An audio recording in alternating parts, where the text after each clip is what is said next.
Olá, meus alunos aí da eletiva de raciocínio lógico, né? Nesse vídeo aqui eu estarei dando continuidade, né, ao conteúdo, né, que nós iniciamos lá no vídeo anterior, os argumentos, né, a lógica de argumentação, né? E nesse vídeo em especial nós vamos tratar o que? Nós vamos tratar a validade de um argumento, ou seja, se um argumento ele é válido ou inválido, né? Lembrando, né, que vamos só dar uma pequena recapitulada, né? O que é um argumento, né? Um argumento, né, nada mais é do que um conjunto de premissas, né? E essas premissas, né, com as informações que nós temos nessas premissas, nós geramos o que? Uma conclusão, né? Nós geramos uma única conclusão a partir das premissas. Então, isso são os argumentos, né? Aí, como eu já falei, ó, esses argumentos eles podem ser válidos, né? Podem ser considerados válidos ou inválidos, ou simplesmente verdadeiros, né? Podem ser argumentos verdadeiros ou argumentos falsos, né? E para que seja um argumento válido, o que ele precisa? Primeiro, ó, ele precisa ser bem construído, né? Nós deve ter premissas, né? E uma conclusão, né? Baseada firmemente às premissas que foram geradas, né? E, obviamente, para ser válido, ele não pode apresentar falhas, né? Ele deve ser bem baseado, né? Rígido no que diz respeito às premissas, à conclusão, né? A conclusão ela deve ser baseada nas premissas sem falhas, né? E argumentos inválidos, né? Quando é que um argumento ele é considerado inválido ou falso, né? Quando ele não é bem construído, né? Nós temos aí, por exemplo, premissas, né? Duas premissas e uma conclusão que não é baseada nessas premissas, né? Uma conclusão que não tem uma informação que não está relacionada às premissas que foram geradas antes, né? Então, esse argumento ele deve ser considerado inválido. E, claro, né, ele é inválido quando ele apresenta falhas. Isso aqui nós vamos estar vendo agora, né, a diferença de argumentos. Nós vamos ver exemplos de argumentos válidos e argumentos inválidos. Então, vamos aqui, ó, ao primeiro exemplo aqui, ó, o primeiro argumento, né? Notem que nesse argumento aqui, ele é formado, ó, por duas premissas, né? A premissa 1 e a premissa 2, e por uma única conclusão, né? Sempre será uma conclusão, tá ok? Então vamos ver o que que diz aqui a primeira premissa, ó. Todo aluno é estudioso, né? Essa é a primeira premissa. A segunda premissa diz o quê? Que Roberto é um aluno, né? E a conclusão, né? Ele diz o quê? Que o Roberto, ele é estudioso. Como é que eu vou conseguir, né, validar ou não esse argumento aqui, né? Eu vou conseguir a partir dos diagramas, né? Montando os diagramas, né? Então vamos fazer passo a passo aqui esses diagramas, ó. Iniciando primeiro, ó, pela primeira premissa que diz o que, ó? Todo aluno é estudioso, né? Percebam que nessa primeira premissa aqui eu tenho dois conjuntos, né? No caso o conjunto A, né? No caso aluno eu vou considerar o conjunto A e o conjunto estudioso, que eu vou considerar como a letra E, né? Tenho dois conjuntos. Então vou aqui, ó.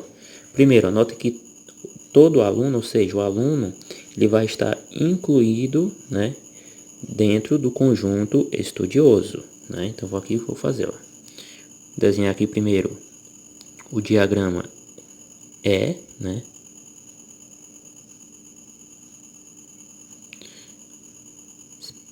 Símbolo aqui é o E, né? Representando aqui o conjunto estudioso, tá? E como o conjunto aluno, né? Ele está incluído no conjunto estudioso, né? São todo aluno, né? Todos os alunos, então ele vai estar aqui dentro desse conjunto. Então vou considerar aqui, ó,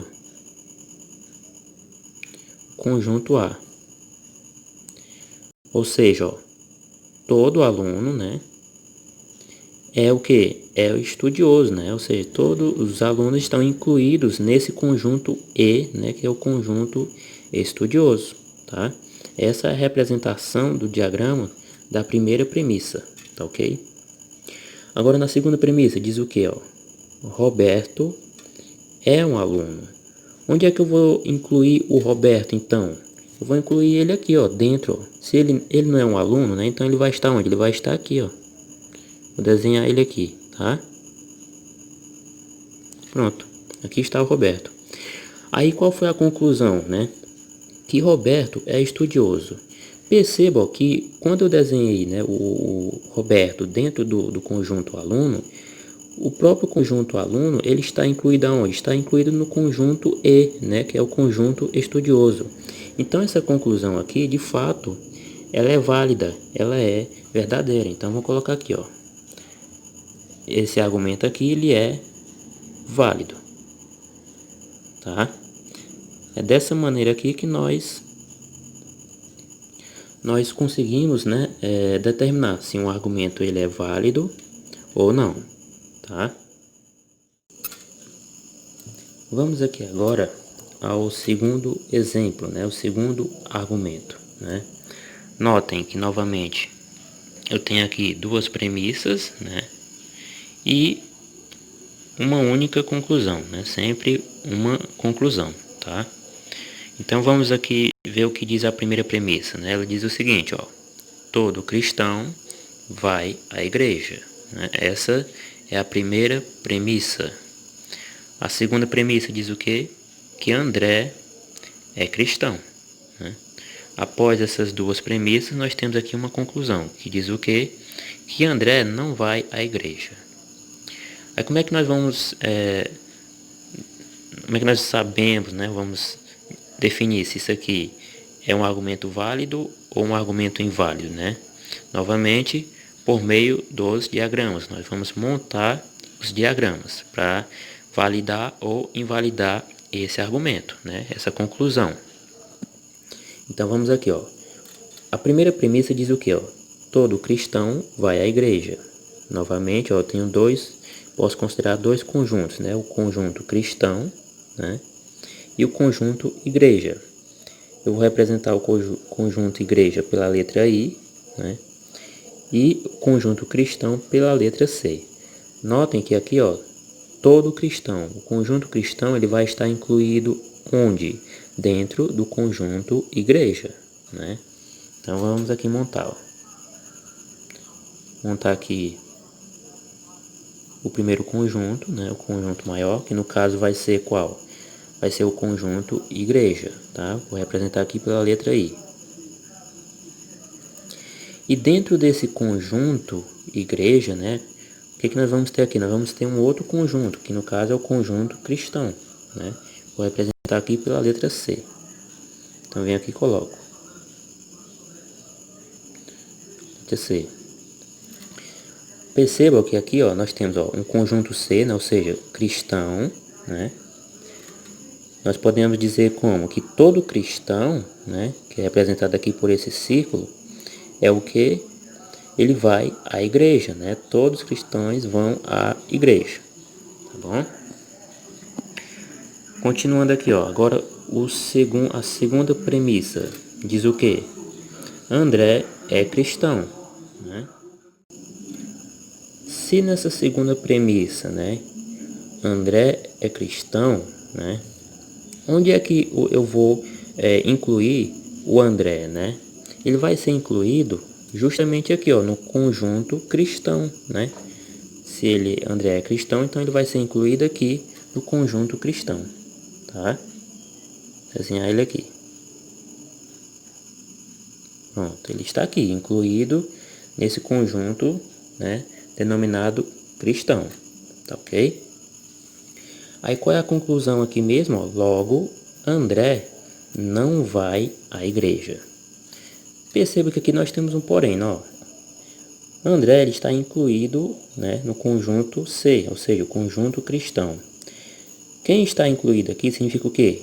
Que vai à igreja, né? Se está incluído aqui nesse conjunto maior denominado igreja, né? Então, significa que o conjunto cristão vai à igreja. E dentro desse conjunto cristão nós temos quem? Nós temos aqui o André, né? Portanto, o André, ele também vai à igreja, né? Notem então que essa conclusão aqui, ela é falsa, ela é inválida. Na verdade, o André, ele vai à igreja, tá? Então, esse argumento aqui, ele é inválido, tá?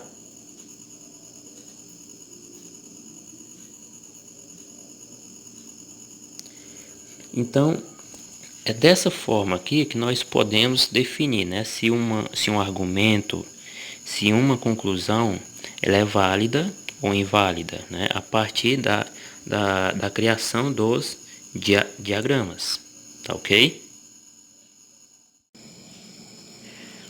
Por fim, aqui está o exercício que vocês irão fazer, tá?